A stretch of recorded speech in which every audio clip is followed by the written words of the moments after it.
রংপুরের কাউনিয়া মহাসড়কের উপর থেকে এক অজ্ঞাত যুবকের ছিন্ন বিচ্ছিন্ন মরদেহ উদ্ধার করেছে পুলিশ।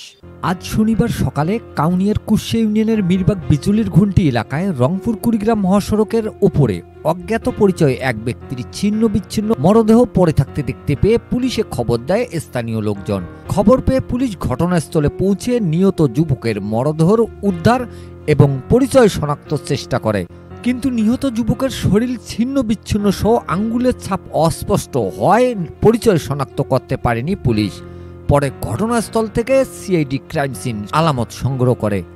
থানা পুলিশ বলছে, স্থানীয় লোকজনের ভাষ্যমতে নিহত যুবক পাগল হতে পারে। ভোরের দিকে রংপুর কুড়িগ্রাম মহাসড়ক পার হওয়ার সময় অজ্ঞাত গাড়ির চাপায় ঘটনাস্থলে মারা যায় ওই যুবক। পরে মরদেহর উপর দিয়ে বেশ কয়েকটি গাড়ি চলে যাওয়ায় শরীর ছিন্ন বিচ্ছিন্ন হয়ে রাস্তার ওপর পড়েছিল।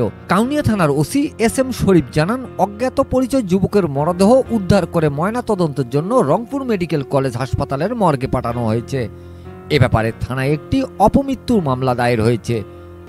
তার মৃতদেহের লাশ শনাক্তের জন্য আমরা সিআইডি ইউনিট এনেছি। আমরা চেষ্টা করছি তার মৃতদেহ শনাক্ত করার জন্য। যদি শনাক্ত হয় পরবর্তীতে আইনগত ব্যবস্থা গ্রহণ করা হবে। এই বিষয়ে একটা আমাদের মামলা কার্যক্রম পরিচালিত হবে। মামলা হলে পরবর্তী আইনগত ব্যবস্থা গ্রহণ করব। Mizanur Rahman, DRS news.